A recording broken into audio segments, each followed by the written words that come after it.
श्री ज्ञानदेव तुकाराम पंढरीनाथ भगवान की जय।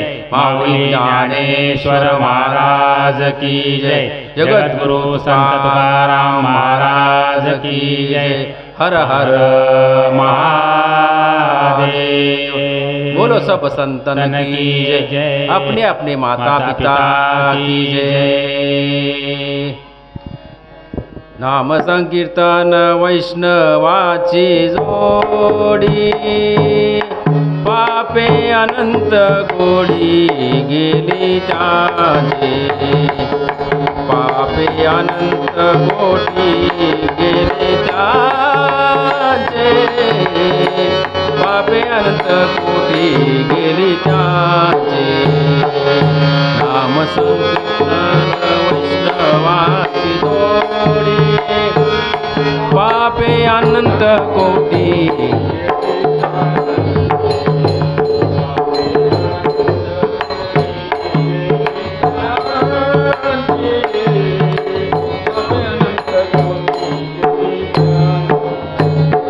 हरे मुखे मना हरे मुखे मना।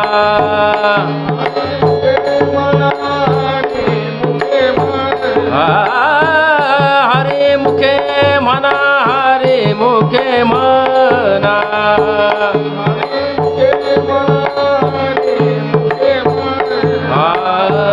हरे मुखे मना हरे मुखे मना। पुण्याची गणना कोण करी। पुण्याची गणना कोण करी। पुण्याची गणना कोण करी। हरी मुखे मना हरी मुखे म्हणा।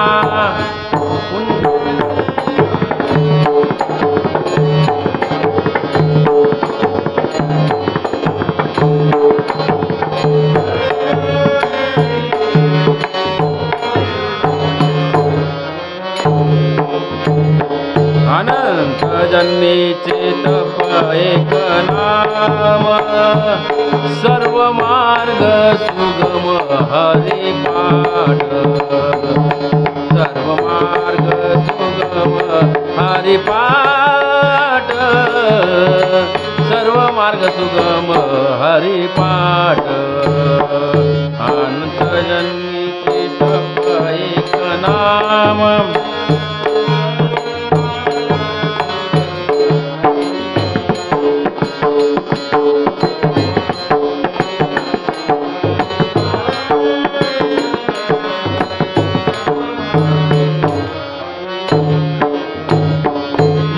याग क्रिया धर्मा धर्मी माया। गेले ते विलया हरी पाठ। गेले ते विलया हरी पाठ। गेले ते विलया हरी पाठ। याग क्रिया धर्मी माया। गेले ते विलया हरी पाठ। गेले ते विलया हरी पाठ।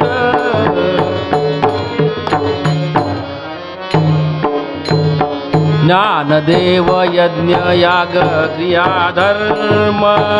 हरी वीण नेम नाये दूजा।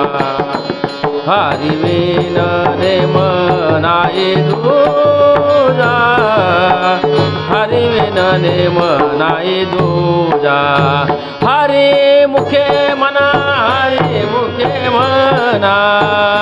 हरी मुखे मना हरी मुखे मना। हरी मुखे मना हरी मुखे मना। पुण्याची गणना कोण करी। पुण्याची गणना कोण करी। पुण्याची गणना कोण करी।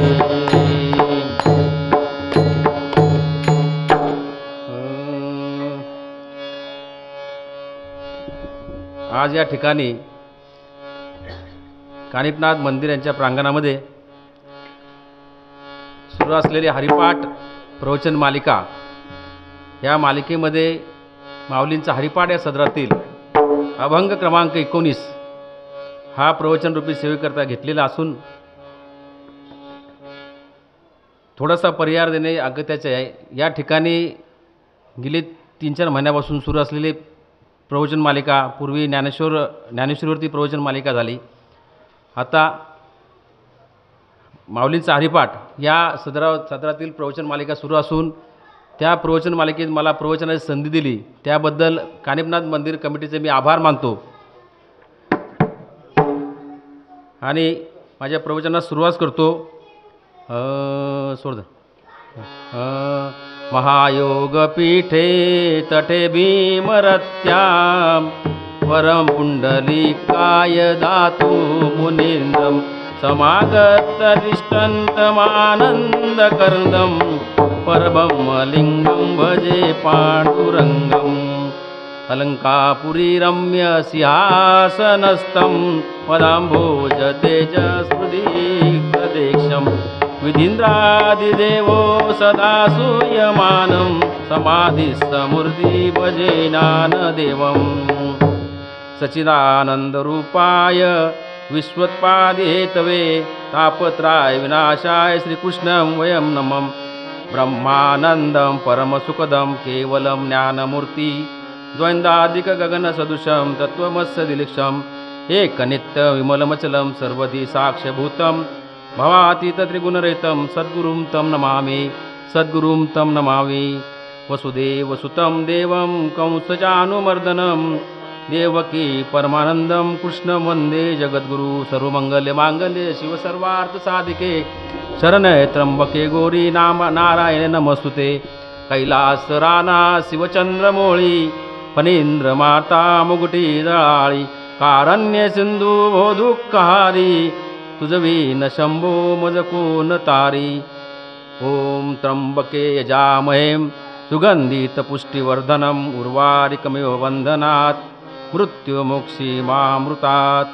कर्पूरगौरं करुणावतारं संसारसागरभुजगन्धारं सदा वसन्तं हृदयारविन्दे भवन् भवानी सहित नमामि. भवन् भवानी सहित नमामि. नामसंकीर्तन वैष्णवांची जोडी पाप्यानंत कोडी गेले त्याचे अनंत जन्माचे तपैक नाम सर्व मागण सुगम हरिपाठ.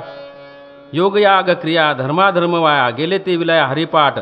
ज्ञानदेव यज्ञ यागक्रिया धर्म हरिवेन नेम नाही तुझा. माऊलींच्या या हरिपाठ सदातील क्रमांक 19वा घेतलेला अभंग त्याचा भावार्थ सरळ भावार्थ असा आहे. नामसंकीर्तन व वैष्णवाची जोडी ही एकत्र आल्यानंतर हरिनाम स्मरणाने अनंत पातकाचे व पर्वतप्राय राशी भस्मसात होतात. तसेच अनंत जन्मात केलेले पाप तप एक हरिनाम होय त्या मागणीपेक्षा सोपी आहेत. योगयाग क्रिया धर्मधर्माया या योग या क्रिया करण्यापेक्षा हरिपाठ हा सर्वोत्तम आहे. ज्ञानेश्वर महाराज म्हणतात ज्ञानदेव यज्ञ याग क्रिया धर्म हे सर्व आहेत, पण ते हरिपाठ हरिनामा वाचून दुसरा पर्याय नाही असा याचा सरळ अर्थ असून तर नामसंकीर्तन वैष्णवाची जोडी पाप्यानंत गोडी गेली त्यांचे. माऊलींचा हरिपाठ व नाथ महाराजांचा हरिपाठ ही दोन्ही हरिपाठ आपल्याला माऊलींचा हरिपाठ नामस्मरण कसं घ्यायचं ते शिकवतात. नाथ महाराजांचा हरिपाठ आपल्याला जीवन जगत असताना ही आपली जीवन पद्धती ते शिकवतात. आता माऊलींच्या हरिपाठामध्ये हरी हरी हा शब्द आता माझ्या वाचनाप्रमाणे जवळजवळ 106 वेळा आलेला आहे.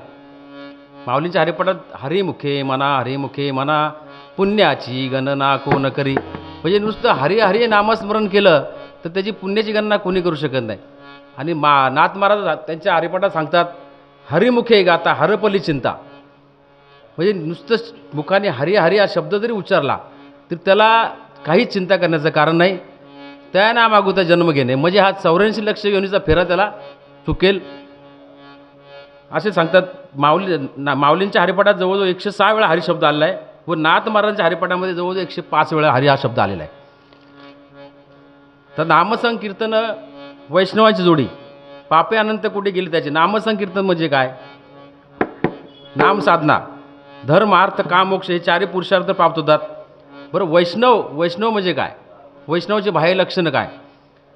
वैष्णव जो परम आदराने निष्काम बुद्धीने भगवत धर्माचे आचरण करतो, गळ्यात तुळशीची माळ, कपाळी गोपींचा टिळा, मुखात सतत वैष्णवचे नाम, हे बाह्य लक्षण आहेत. आता नामसंकीर्तन म्हणजे काय? ज्या ज्यावेळी आपण ईश्वराचे नामस्मरण घेतो, नामस्मरण करतो, जय घोष करतो, त्यावेळी आपण जे जे कार करतो ईश्वराचा, त्याला नामसंकीर्तन म्हणतात.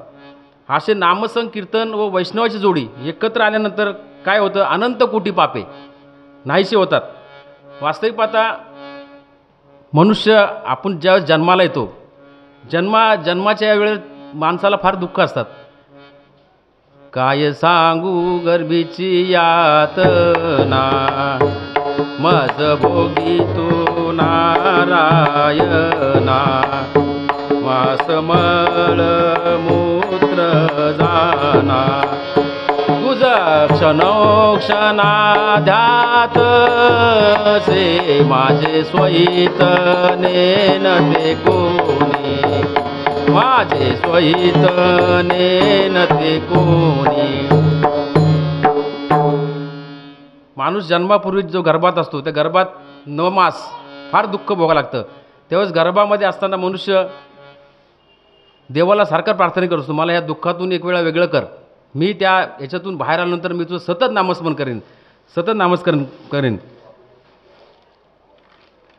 तर ते मदालसा म्हणून एक संत आहे, तर ती त्या बाळाला उपदेश करताना सांगत असते, हा देह नाशिवंत मलमूत्राचा बांधा, वरी चर्म घातले रे कर्मकटिकाचा साधा, रव रव दुर्गंधी रे अमंगळ तिचा बांधा, स्मरे ते हरिहारा शरण जाये गोविंदा, परये मदालसा सोहम जोजोळे बाळा, परे रे मदालसा सोहम जोजोळे बाळा.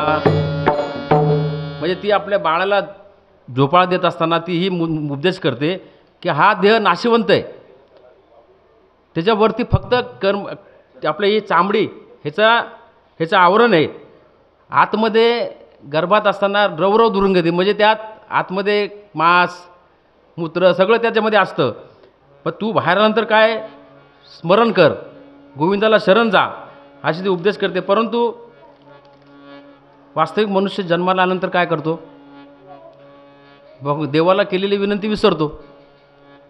संसार प्रपंच करत असताना नको नको त्या गोष्टी करतो, काबाड कष्ट करतो, बैलासारखं राबतो. म्हणून महाराज सांगतात, हसून संसारी जीव वेग करू. पण वास्तविकता आपण संसार करत असताना देवाचं नामस्मरण करत नाही, पण करायला पाहिजे.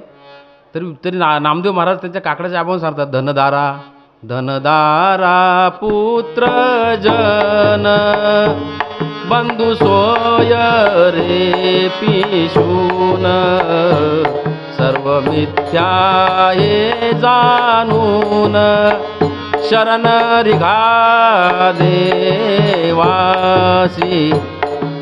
नामदेव महाराज सांगतात, ही धनदारा पुत्रजन हे फक्त पैशापुरते मर्यादित आहेत. ते सगळं सोडून तुम्ही भगवंताला शरण जा. माऊली हरिपाठ सांगता, आसोनी संसार जीव वेग करी, वेदशास्त्र रूपारी बायसा. म्हणजे नामस्मरण करताना प्रपंचाचे कर्तव्य सोडण्याचं काय मुळीच कारण नाही, परंतु नामस्मरणाचा वेग वाढवला पाहिजे. नाथ महाराज सांगतात, हरी बोला देता हरी बोला घेता, हसता खेळता हरी बोला गाता, हरी बोला गाता, सर्व कार्यता हरी बोला एकांती, हरी बोला लोकांती त्यागांती, हरी बोला हरी बोला भांडता हरी बोला कांडता उठता बैसता हरी बोला जनी हरी बोला विजनी एका जनार्दनी हरी बोला हरी मुखे गाता हरपली चिंता त्या नाही मागुता जन्म घेणे. नाथ महाराज सांगतात प्रत्येक काम करताना हरी बोला भांडता हरी बोला कांडता उठता बसता हरी बोला. म्हणजे नाथ महाराज पण सतत नामस्मरणच सांगतात. आता नाम घेतल्याने कोण कोण तरलं. नाम घेता भगवंताचे पास तुटती भावाचे जे जे नामी रत झाले ते ते केशव तारिले गणिका दुराचारी नाम तारिले आईल्या महापापी आजा मिळ तो हा तारिला चांडाळ नाम गजेंद्र तारिला देव मोक्षपदाशी नेला नाम घेतसी पांचाळी उभा बाप वनमाळी. म्हणजे नामाशी रत झालेले नाम घेताना रत झालेले साधू संतांचे पूर्ण यादीच आहे. त्यापैकी थोडक्यात संत मीराबाई शबरी माता. म्हणजे संत मीराबाईचं असं कथा आलेली आहे. आता संत मीराबाई लहानपणीच ती मेवाड राजस्थानमध्ये राहणारी होती. ती कुकडी या गावात तिचा जन्म झालेला होता. तर तिचे आईवडील राजे महाराजे होते, पण लहानपणी त्यांचा आजीने सांभाळ केला. तर एक दिवसाची वरात चालली होती त्यांच्या घरासमोरनं नवरदेवाची. तर तिने सहज आजीला विचारलं, एक आजी काय चाललं आहे. तर त्याचं एक नवरदेव आहे, त्याचं लग्नाची वरात चालली. मग तिने सहज विचारलं माझा नवरा कोण. ती आजीने सहज गमतीने बोलून गेले की भगवान श्रीकृष्ण भगवान गोपाल आपके पती आहे. तर तेव्हापासून मीराबाई त्या भगवान गोपालाच्या नामात रत. म्हणजे तिथपासून तिचं भजन कीर्तन सुरू झालं. थोडी मोठी झाली, तिचं त्या राजस्थानमध्ये एक राजा त्याच्याशी लग्न लावून दिलं. मग ती लग्नाला तयार नव्हती पण लावून दिलं. पण ते लग्नात संसारात तिचं मन रमत नव्हतं. भगवंत फक्त नामी रत झाले. मी काय सांगतो, जे नामी रत झाले. मग ते कालांतराने ते युद्धामध्ये त्याचा पती मारला गेले ते. मग ती परत एकटी पडली मीराबाई. तिचं ते भजन कीर्तन चालू, नामस्मरण चालू. तर तिच्या घरच्या लोकांना आवडलं नाही. हे काय चाललंय, आपण राजा महाराज आहेत, तू काय चाललंय तुझं. पण मीराबाई त्यांच्याकडे दुर्लक्ष केलेलं पूर्ण. मग तिचं आपलं भजनात जे नामी रत झाले. श्री कृष्ण गोविंद हरे मुरारे नाथ नारायण वासुदेव श्री कृष्ण गोविंद हरे मुरारे हे नाथ नारायण वासुदेव. म्हणा श्री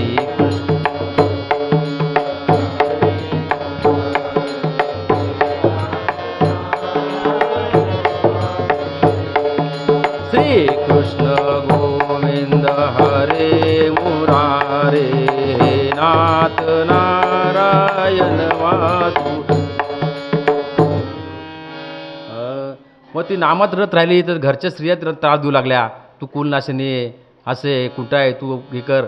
मग तिचा धीर जो होता, धीराने एक दिवस तिला विषाचा प्याला दिला. तिने पण भगवान कृष्णाला स्मरून तो विषाचा प्याला पिला. पण ते काय, जे नामी रत झाले ते केशव तारिले.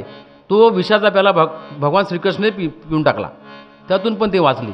परत सांगली, तू जो बरोबर नाही झाला, आपण राजे महाराज आहोत, तुझं काय चाललंय, लोक आपल्याला नाव ठेवतात, तू जीव दे. ती जीव द्यायला जाते तर ते भगवान श्रीकृष्ण अडवतात. म्हणजे जे नामी रत झालं ते केशव तारले. मग नंतर मीराबाईचं जो शेवट झालेला आहे, म्हणजे असा आहे की याच्यामध्ये कथेमध्ये आलेलं आहे. म्हणजे ती एका मंदिरात, रणछोडदास मंदिर आहे, त्या मंदिरात आत गेली. ती लोकांनी जाताना बघितलं मीराबाईंना, पण ते परत येताना बघितलेलं नाही. म्हणजे त्यांनी त्यांचा देह तिथंच सोडला. म्हणजे जो तो त्या भगवान श्रीकृष्णामध्ये विलीन झाला. म्हणजे जे नामी रत झाले ते केशव तारले. दुसरं शबरी माता. आता शबरी माताचा पण कथा तशीच आहे. दंडकारण्य अरण्यामध्ये एक पंपा सरोवर, तिथे एक ऋषी राहत होते. आणि त्या मातंग नावाचे ऋषी, त्या ऋषींच्याच बाजूला एक भिल्लाचं राज्य होतं. आणि ही शबरी माता ही त्यांची मुलगी होती. ती लहानपणीच मग त्या आश्रमात जाणे वगैरे जायची. तर मातंग ऋषी आणि त्यांच्या पत्नीने तिला पाहिलं. अरे म्हणले ही मुलगी हुशार आहे, म्हणजे दिसते ती डोळे वगैरे हरणासारखे सुंदर चुणचुणीत मुलगी. मग ते मातंग ऋषी आणि त्याची पत्नी त्या भिल्ला राजाला म्हणले की तुमची मुली आमच्याकडे द्या, आमच्याकडे राहायला द्या, आम्ही तिला शिकवतो, म्हणजे जे संस्कार वगैरे सगळे देतो. पण ते तयार नसतात ते, पण नंतर तयार होतात बाबा शिकायला पाहिजे म्हणून त्याचे दोघंजण त्या शबरी मातेला त्यांच्याकडे जातात. मग शबरी त्या मग त्यांच्या आश्रमात राहून मग त्यांचे ते संस्कार शिकणं, अभ्यास, मग ते शिकता शिकता शबरी माता एकदम त्यांच्याशी तल्लीन होऊन गेली. म्हणजे ती भिल्ल व्यवसायाने बाबा. ती लहानपणी धनुष्यबाण घेऊन जाऊन त्या हरणाला मार, याला मार. मग तिला नंतर कळायला लागलं की आपण त्या हरणाला बाण मारतो, म्हणजे ते टोचतोय, तिला दुःख होतंय. म्हणजे ती नंतर नंतर ते फुलं पण तोडायला तयार व्हायची नाही बाबा, ते त्याला दुःख होईल. म्हणजे इतकं तिचं मन परिवर्तन झालं. मग ती कालांतराने शिकता शिकता मोठी झाली, उपवर झाली लग्नाकरता. मग ते ऋषी म्हणले आता तू तुझ्या आईवडिलांकडे जा, तुझं ते पुढचं ते लग्न वगैरे करतील. राजाला निरोप दिला. ती भिल्ला आला तिथे, म्हणले आता तुमची मुलगी शिकून झाली आमच्याकडनं, तर तिला पुढचं व्यवस्था करा त्याची. तर ती जायला तयार होत नाही, पण ते तरी घेऊन जातात, बरोबर जाते. आणि सकाळी उठून रात्री ती जाते आणि बघते तर ती वाड्याच्या बाजूला असे मेंढ्या बांधल्या असतात. ती तिच्या आजीला विचारते ती काय आहे, आईला विचारते त्यांना उन्हामध्ये का बांधलं आहे, त्यांना पाणी नाही, चारा नाही खायला. तर ती आई म्हणते तुला काय माहिती, उद्या ते वराड येणार लग्नाचं, ती त्यांची मेजवानी म्हणे. अरे म्हणजे माझ्या लग्नाकर त्यांचा जीव जाणार. रात्री सगळे झोपल्यानंतर शबरी माता वल्कली परिधान करून वनात निघून जाते परत मातंग ऋषीकडे. आणि तिथं जाऊन त्यांच्यासमोर जाऊन उभी राहते. मला परत तिथं तुम्ही पाठवू नका, त्यांना विनंती करते, रडते. तेव्हा त्याच्या पाठोपाठ ती राजा पण तिथं येतो. मग त्याला सगळं वृत्तांत कळतो काय झालं ते. मग मातंग ऋषी म्हणतात आता राहू द्या आमच्याकडे, तिला तिकडे तुमच्याबरोबर येण्याची इच्छा नाही. म्हणजे ते मन परिवर्तन थोडं झालेलं. मग कालांतराने तिथंच राहते. मग तिथं त्यांची सेवा, पशु प्राण्यांची सेवा करणे, असं करता करता दिवस जातात. मग ते मातंग ऋषी पण वयस्कर होत जातात. थकल्यानंतर एक दिवस ते आंघोळ करून येताना ते पण देठ होतात नदीच्या बाहेर. आता देठ ठेवलं तर ही शबरी माता पळ जाते, त्यांना उचलते. तेवढ्यात त्यांची पत्नी पण ऋषीची तिथे, ती मांडीवर घेते डोकं, त्यांच्याकडे बघता होतं ती पण प्राणत्याग करते. तर शबरी माता एकटी पडते. मग आता काय करायचं परत. मग ती तिथं राहून ते नामस्मरण चालू. त्या बाजूलाच भारद्वाज ऋषीचा एक आश्रम होता.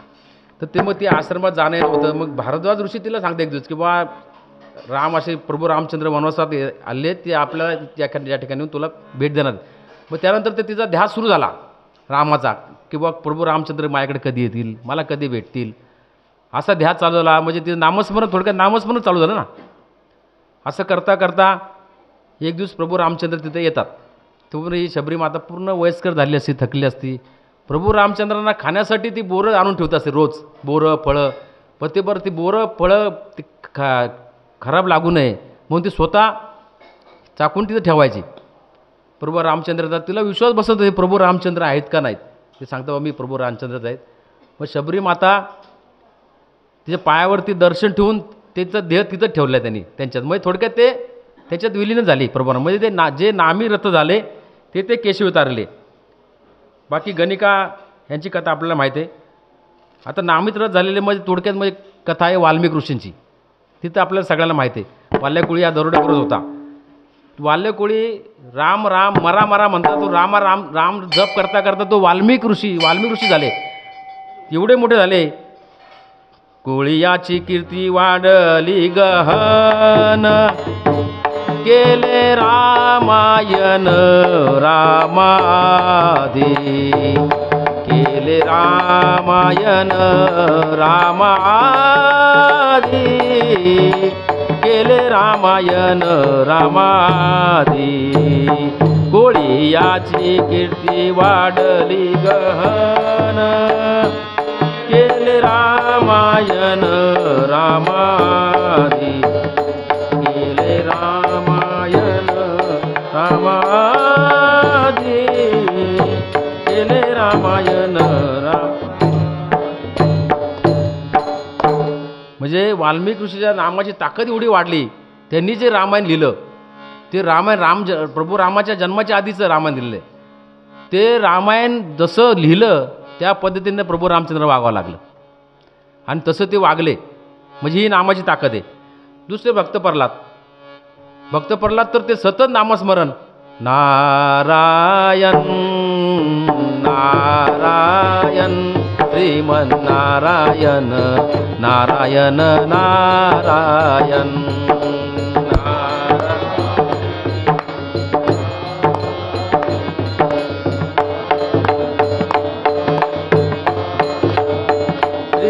श्रीमन्नारायण नारायण नारायण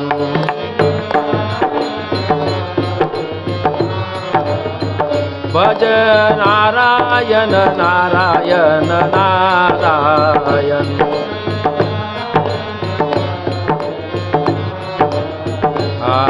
नारायण श्रीमन्नारायण श्रीमन्नारायण नारायण नारायण नारायण मन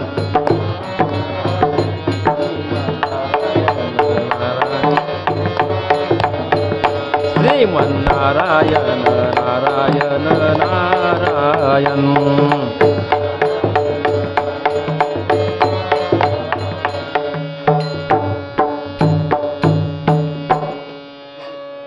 भक्त प्रल्हाद सतत नारायणाचं नाम जप. आता त्याचे वडील राक्षस हिरण्यकश्यपू त्यांना अजिबात आवडायचं नाही. त्यांनी ब्रह्मदेवाला प्रसन्न करून वर मागून घेतला होता. मला मनुष्याच्या हातात नको, प्राण्याच्या हातात नको, दिवसा नको, रात्री नको, दरवाजात नको, आत नको, बाहेर, असं वर मागून घेतलं होतं. मला मृत्यू नको. त्यामुळे ते वर प्राप्त झाल्यामुळे ते त्यांना वाटतं आता मी मरणच नाही मला. आणि त्यांच्या पोट्याला पुत्र हा भक्त प्रल्हाद. आणि ते सतत नारायण नारायण जप करते. याला आवडायचं नाही, ही राक्षस नव्हती, म्हणजे माझं नावाचं जप कर. पण भक्त प्रल्हाद नारायण नामाशिवाय दुसरं त्यांनी जप केला नाही. आता हिरण्यकश्यपूने त्यांना किती ठिकाणी मारण्याचा प्रयत्न केला. हत्तीच्या पायी दिलं, उकळत्या तेलात टाकलं, कडेलोट केला. पण त्यातून पण भगवान विष्णू त्यांना जे जे नामी रत झाले ते ते केशव तारेले. त्यांना भगवंतानी म्हणजे भगवंताचं असं आहे, अनन्य सिंतो यंतो माम येना जना पर्युपासते तेषानेतयुक्तानां योगक्षम वहाम्यहम. म्हणजे जे भक्त माझं नामस्मरण सतत करतात त्यांचा मी भार वाहतो, मी त्यांची चाकरी करतो, मी त्यांची सेवा करतो, मी त्यांना सांभाळून घेतो. म्हणून सतत नामस्मरण करण्यासाठी काय, सततम कीर्तयंतो माम यतंस्य दृढवतः नमस्सत्यस्य मा भक्त्या उपासते. म्हणजे भक्त निरंतर माझ्या नामाचं गुणगान करतात, कीर्तन करतात, माझ्या प्राप्तीसाठी प्रयत्न करतात, नेहमी माझ्या ध्यानात मग्न होऊन अनन्य प्रेमाने उपासना करतात. कलियुगामध्ये नामस्मरण हे एकमेव साधन सांगितलं आहे की कलियुगामध्ये नामस्मरणाने फार पुण्य मिळणार आहे. कलियुगा माझी करावे कीर्तन, कलियुगा माझी करावे कीर्तन, कलियुगा माझी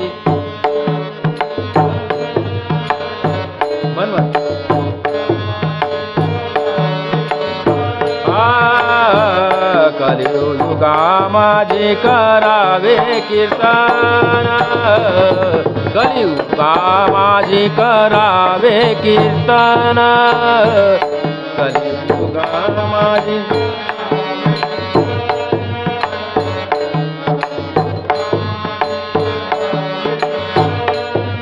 हे नारायण भेटी दे, हे नारायण भेटी दे, कलियुगा माझी करावे कीर्तन, कलियुगा माझी करावे कीर्तन, ते नारायण भेटी दे.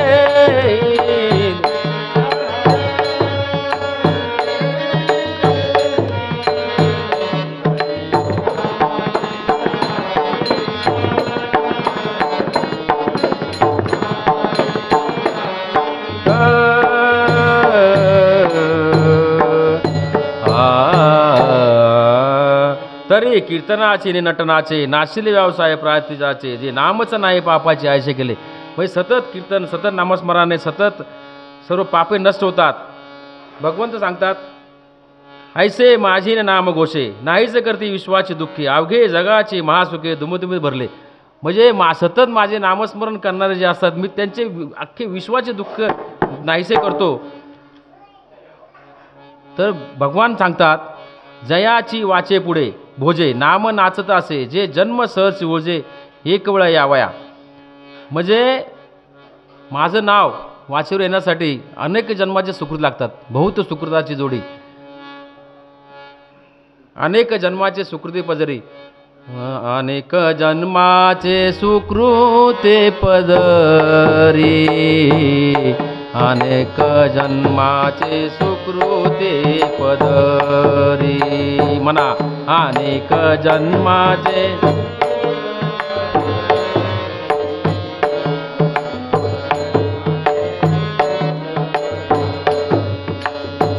त्याच्या मुखी हारी पैठा होय, त्याच्या मुखी हारी पैठा होय, त्याच्या मुखी हारी पैठा होय.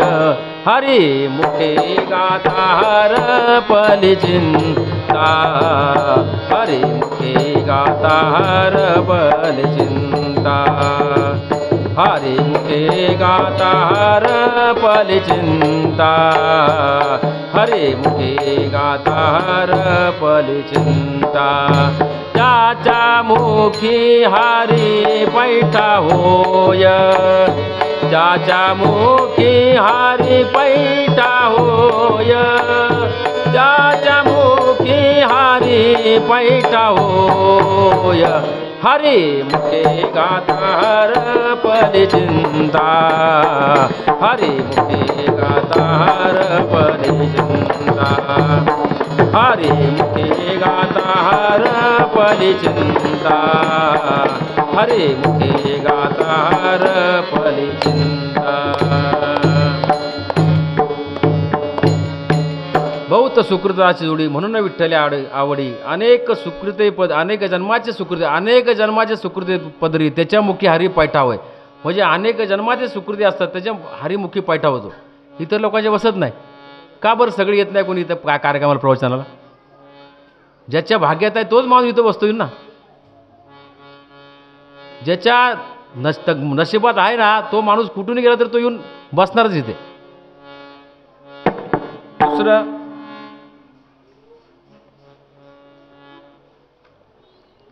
अनंत जन्माचे तप एक नाम, सर्व मार्ग सुगम हरिपाठ. आता तप हे अत्यंत कष्ट साध्य आहे. योग याग विद्या, जप तप अनुष्ठान, व्यर्थ कासया करणे, तीर्थ वर्त यमन नमन दैवता धरणे, आसन ध्यान ज्ञान मुद्रा लगे वाराणसी मरणे, केशव माधव अच्युत उदय पातक हरणे. म्हणजे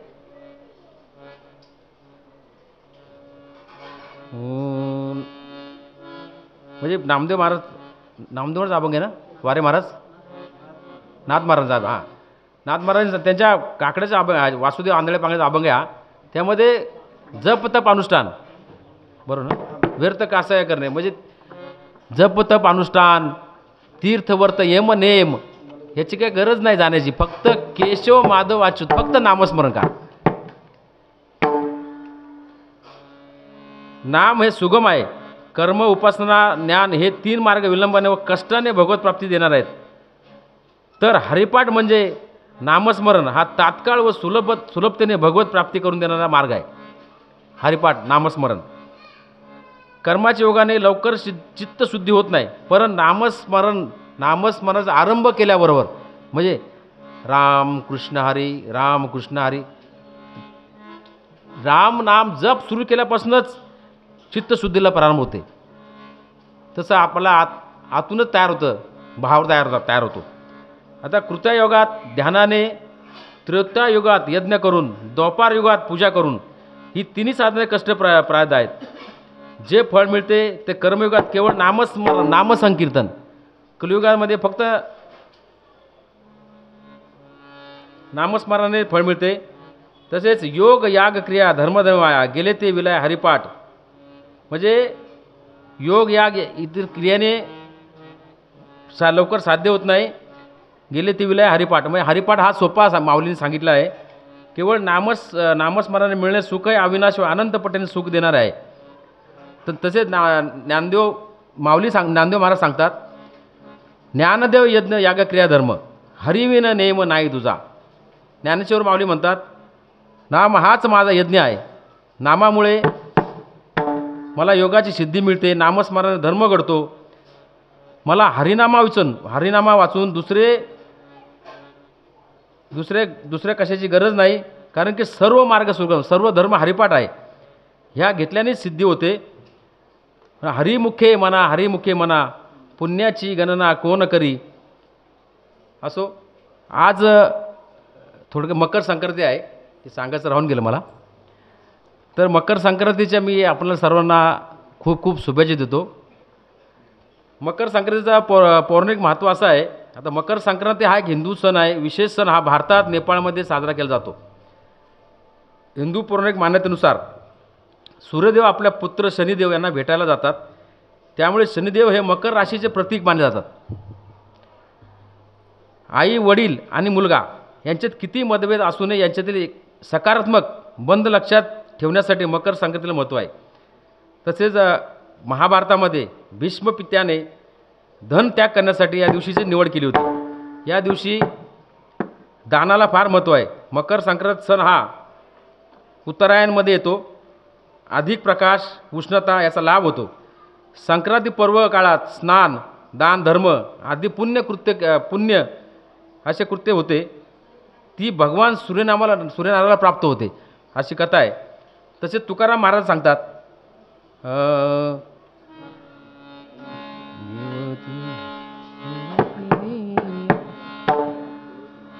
देव तिळी आला, गोडे गोड जीव झाला, सादल हा पर्वकाळ, गेला अंतरीचा मळ, पाप पुण्य गेले एका स्नानाची एक कुंटले, तुका म्हणे वाणे शुद्ध जनार्दन नामी.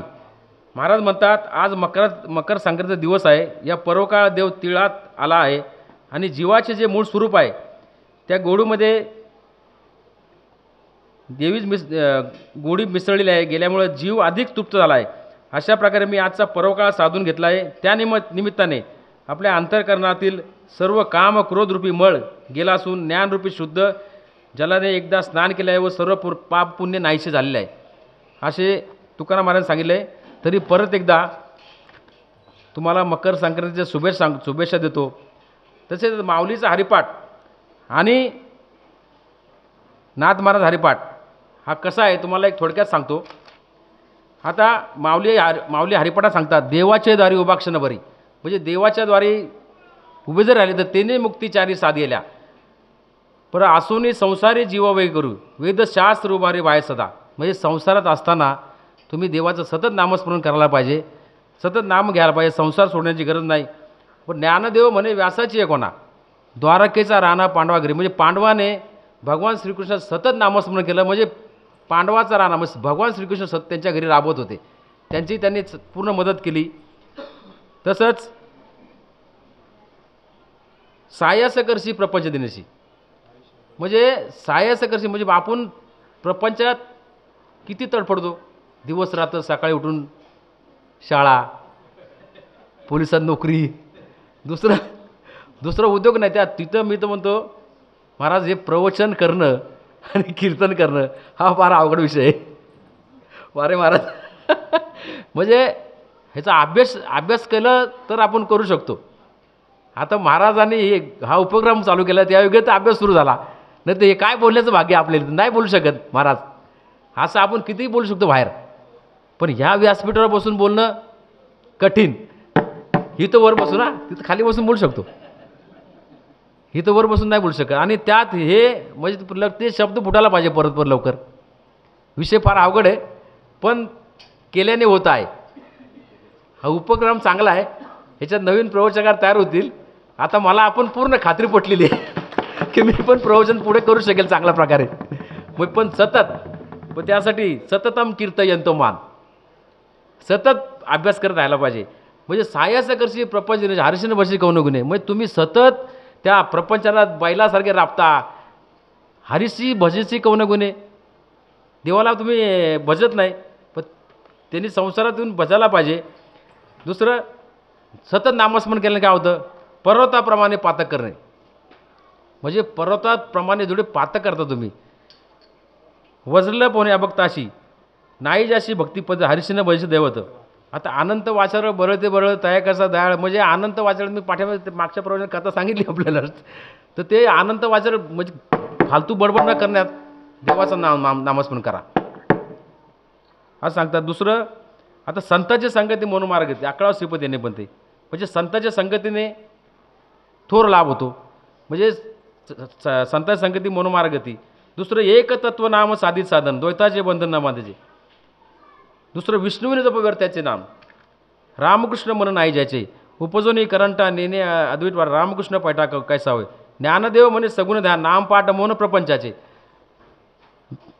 आता दुसरे माऊली सांगतात त्रिवेणी संगमी. आता त्रिवेणी संगमी नाना तिथं चित्त नाही नामी. म्हणजे आता हरिपाठ आपण, आता त्या दिवशी काळे महाराज कुठं त्या तिकडं स्टेशनला कार्यक्रमात बोलले, आता हरिपाठ आपण हा रोज म्हणतो. आता अतिपरिचय अवज्ञा त्यांनी हा शब्द वापरला होता. म्हणजे हरिपाठ आपण रोज सतत आंघोळीला तांब्या घेतला की देवाची द्वारी उभाक्षणावर त्यांनी मुक्तीचार इतका फास्ट म्हणून जातो, तो एक 10 मिनिटात हरिपाठ संपतो. एखाद्याने जर मध्ये जर अभंग विचारला ना आठवत नाही. तुम्ही बघा कीर्तनामध्ये पण बरेच वेळ कीर्तनकार वगैरे असं मध्येच एखादी त्याच्या मधली ओळी म्हणून जातात. आपल्याला खालचं पण आठवत नाही आणि वरती पण आठवत नाही. त्याला कारण आहे ते, म्हणजे आपण लक्षपूर्वक वाचत नाही ते. पण हरिपाठात एका एका शब्दामध्ये अर्थ भरलेला आहे. आता हरि उच्चारण आनंद पापराशी जातील एक क्षण मात्र. हरि उच्चारण म्हणजे हरीचं नामस्मरण केल्यावर जातील एक क्षण, म्हणजे क्षणात क्षण जातील एक क्षण मात्र, म्हणजे ते आनंद पापराशी एका क्षणात नाहीसे होतील. आता तैसे नाम केले जपत आहे हरि उच्चारण मंत्र आघात. आता बघा आपण कुठं बाहेर जातो, एकटा अंधारात फिरत जातो, अनोळखी ठिकाणी असतो ना, तरी पण आपण आपलं जर अशी भीती वाटली, जर चावल जरी वाजली पायाचा आवाज राम राम राम राम करतो, म्हणजे आपोआप तोंड नाव येतं ना. ते माऊलीने तेच सांगितले. म्हणजे तो त्याला संदर्भ नाही लागत, पण माणूस घाबरतो ना. पण इथं हरि उच्चारण आनंद पापराशी हरि उच्चारण मंत्र आघात, म्हणजे हरीचा मंत्र एवढा आघात आहे. पळे भूत बाधा बिनते, म्हणजे भूत बाधा म्हणजे जी काय बाधा असेल ती माणूस त्यातून मुक्तच होतो. दुसरं, आता नित्यनेम नामी ते प्राणी दुर्लभ. जे नित्यनेम नामी आहे, नित्यनेमाने जे नामस्मरण करतात ते ह्या संसारात दुर्लभच आहेत. आता नारायण हरी नारायण भक्तिमुचारी घरी त्यांच्या हरिविन जन्म नरकाचे पै जाणं यमाचा पाहुणा प्राणी होय. हरिविन जन्म नरकाचे पै जाणं, म्हणजे जो हरी जन्म हरिविन जन्म म्हणजे हरीचं नामस्मरण कोणी घेत नाही त्याचे नरकाची पै जाणं. म्हणजे माऊली नाथ महाराज त्यांच्या हरिपाठात सांगतात भक्तिविन पशु कशाची वाढीला सटविने नेला कैसा नाही काय माया गेली होती. म्हणजे आपला अधिकार नाही ते बोलायचा, पण त्यांनी या समाजाला उद्देशून सांगितले काय माया गेली होती भूतामध्ये हरे नेम कसे अरे मुडा पातके करता पुढे आहे पुस्तक काय उत्तर देता ओशील तू अनेक यातना यम करतील. म्हणजे यम अनेक यातना करतील, कोण सोडविल देते तुझं. एका जनार्दन सांगत तोंड आहा वाचा रे बोलत. म्हणजे आता त्यांनी ते पण सांगितलं आहे नामाविनं मुख सर्पाचे बिळ. म्हणजे हे जे आपल्याला देवाने तोंड जीभ कशाला दिलं, तर ही जीभ आहे आपली. आता नामाविनं मुख सर्पाचे, हे बीळ तोंड म्हणजे सर्पाचे बीळ सांगितलं, आणि आतमध्ये जीभ आहे, जीवा नाही ते सर्प. वाचा नवे लावा जवळ त्या यातना भोंगरे यातना भोगणे यमपुरी हरी म्हणणं कोणी नाही सोडविता. आता इथं मग ते झालं ना धनदारा पुत्रजन हरी म्हणणं कोणी नाही सोडविता पुत्र बंधू कांता संपत्तीचे. धनधारा पुत्रजन बंधू सोयरे पिशून पुत्र बंधू कांता संपत्तीचे. परत त्यांनी सांगतात कोटी कोटी यज्ञ नित्यजाचा नेम एक हरिनाम जपताकडे. आता त्यांनी ते पण सांगितलं माऊलीने त्यांच्या ह्याच्यामध्ये. आता ओळखीला हरी धन्य तो संसारी मोक्ष त्यांच्या घरी तर सिद्धी सहित सिद्धी लावे पिसे पुसे कोण तया पुसे नेले राजनसे पाणी काही केले कर्मा झाले त्याची भोगा आले उपजले मेले यायचे किती एका जनार्दनी नाही आता ती सुखाची विश्रांती हरिसंगे. म्हणजे कर्म मानवाला त्याच्या कर्माप्रमाणे या जीवन जगत असताना ते फळ मिळतात. तर ते 3 प्रकारचे कर्म असतात. एक क्रियमान कर्म, एक संचित कर्म आणि एक प्रारब्ध कर्म. तर क्रियमान कर्म काय, हे रोज आपण सकाळी उठतो, सकाळपासून आपण नित्यनेम सुरू होतो. त्यात आपण काही चुकीचे कामं करतो, काही चांगले कामं करतो, काही ह्याला शिव्या दे, त्याला काहीतरी बोल, ह्याला काहीतरी टाकून बोल, हे क्रियमान कर्म आपलं. पण क्रियमान कर्म आहे ना, आपल्याला फळ जागेवर दिल्याशिवाय ते राहतच नाही. 100% फळ मिळणार आपलं. ते क्रियमान कर्म ते फळ देतच. किंवा आपण एखाद्याला काहीतरी बोललो आणि निघून गेलो, तो माणूस डोक्यात होणार, त्याला मला हा काहीतरी बोलला होता. नंतर भेटला ना 2 कानाखाली, मिळालं फळ आपल्याला. हे क्रियमान कर्माचं ते फळ आपल्याला मिळतंच. दुसरं संचित कर्म. संचितमध्ये कसं, आता क्रियमान कर्मात जे आपण करून जातो चुका, आता ते उदाहरणार्थ राजा दशरथ, आता त्यांनी नकळत त्यांच्याकडनं श्रावण बाळाचा वध झाला होता, हे त्याचं क्रियमान कर्म होतं. पण श्रावण बाळांच्या आईवडिलांनी त्यांना शाप दिला होता, तुमचा पण मृत्यू पुत्रवियोगाने होईल. पण त्याला पुत्र नसतात, ते त्यांचं संचित कर्म साठवतं. पण ज्यावेळेस त्यांनी पुत्रकामेष्टी यज्ञ करतात, त्याचा प्रसाद मिळतो, त्यातून त्याला मुलं होतात 4, राम लक्ष्मण भरत शत्रुघ्न. मग त्यांचं ते संचित कर्म सुरू होतं, मग त्यांना ते फळ मिळतं शेवटी. ते आता प्रभू रामचंद्र भगवान होते, ते थांबू शकत होते की बा मी आता 14 वर्ष वनवासाला जाणार आहे, तुमचा मृत्यू थांबवा, मी आल्यानंतर तुम्ही मृत्यू होतील. पण नाही, भगवान रामचंद्र असताना सुद्धा त्यांना मृत्यू झाला. शेवटी त्यांना ते कर्म भोगावंच लागलं. आता प्रभू रामचंद्र त्यांना पण कर्मच, त्यांचं आधी जन्माचे कर्म त्यांना वनवास भोगावा लागला. सीतामाईला कर्म. आता तो धृतराष्ट्र होता, धृतराष्ट्र 100 पुत्र मारले गेले. आता त्यांनी भगवान श्रीकृष्ण जेव्हा भेटायला त्यांना विचारलं, बाबा माझ्याकडून काय चूक झाली होती, ही माझी मुलं मारले गेले. तर त्याला ते दिव्यदृष्टी दिली बघण्यासाठी. तर त्यांनी आधीच्या जन्मात शिकार करताना सध्या एक झाडाला आग लावून दिली होती, पक्षी शिकार करताना. त्यामध्ये काही पक्षी जळून मेले, काही पिल्लं होते, त्यातली 100 मिलं जळून मेले. त्यामध्ये तिचं ते संचित कर्म, त्यामुळे त्याची मुलं मारली गेली. असो, या ठिकाणी तरी आपण आपले नियम संचित कर्माप्रमाणे आपलं कर्म भोगायला लागतात. दुसरं, आता आपण सांगतो मला हे काय नाही ते नाही, देव माझ्याकडे बघत नाही. तर मी थोडक्यात ती एक पद गाऊन दाखवतो आपल्याला. ते पाठीमध्ये सांगितलं होतं मी. कौन कहता है भगवान आते नहीं, कौन कहता है भगवान आते नहीं, तुम मीरा के जैसे बुलाते नहीं, तुम मीरा के जैसे बुलाते नहीं. कौन कहता है भगवान खाते नहीं, कौन कहता है भगवान खाते नहीं, बेर शबरी के जैसे, बेर शबरी की तरह खिलाते नहीं. कौन कहता है भगवान सोते नहीं, कौन कहता है भगवान सोते नहीं, माँ यशोदा के जैसे सुलाते नहीं. कौन कहता है भगवान नाचते नहीं, कौन कहता है भगवान नाचते नहीं, गोपियों की तरह तुम नचाते नहीं.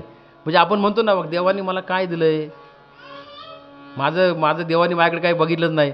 पण आपल्यापेक्षा बघा ना, समजा आता हे दिली इंद्रिय, हातपाय कान, आपले हातपाय दिलेत, एखाद्याला समजा हात नाही पाय नाही, त्याकडे बघा जरा, म्हणजे आपल्याला देवाने किती सुखी ठेवलेलं आहे.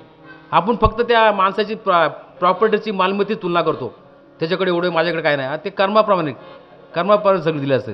अन्न मान धन हे तो प्रारब्ध अधीन, म्हणजे शेवटी हे प्रारब्ध आहे, या प्रारब्धानुसारच कर्म यानुसार माणसाला प्राप्त होत असतं.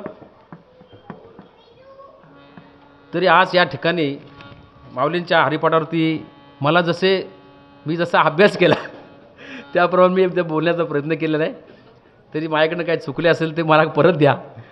आणि जे काही मी सांगण्याचा प्रयत्न केला असेल ते माऊलींचंच आहे. वारे महाराज त्यांच्याकडून आम्ही थोडंसं मार्गदर्शन घेतच असतो. तरी न्यूनते पुरते अधिकच सरते, करून घ्यावे तुमते विनवती मिया. ना तरी बालक बोबडे बोली, का वाकुडा विचुक पावली, ते चोज करून मावली रिजे जेवी.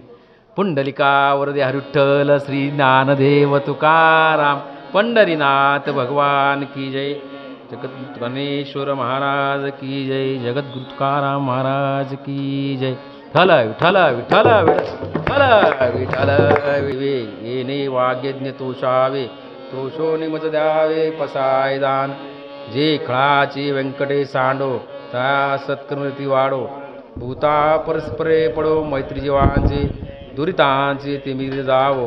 विश्वस्वधर्म सूर्य पाव, जो जे वांछिल तो ते राहो प्राणी जात वर्षत सकळ मंगळी ईश्वर निष्ठाची मांदियाळी अनवरत भूमंडळी भेटो तया भूता चला कल्पतरूचे आरव चेतना चिंतामणीचे गाव बोलते जे अर्णव पियुषांचे चंद्रमे जे अलांछन मार्तंड जे तापहीन ते सर्वाई सदा सज्जन सोयरे होतू किंबहुना सर्व सुखी पूर्ण होऊनी ती लोकी भजी जो आदि पुरुषी अखंडित आणि ग्रंथोपजीवे विशेष लोकीये दृष्टादृष्ट विजयी होवावेजी एक मने श्री विश्वेश्वरावो आ होईल दान पसावो येणे वरे ज्ञान देवो सुख्या झाला येणे वरे ज्ञान देवो सुख्या झाला येणे वरे ज्ञान देवो सुख्या झाला ओम शांती ओम शांती ओम शांती पुंडलिक वरदार विठ्ठल श्री ज्ञानदेव तुकाराम पंढरीनाथ भगवान की जय माऊली ज्ञानेश्वर महाराज की जय जगद्गुरु संत तुकाराम महाराज की जय पार्वती पते हर हर महादेव बजरंग बली की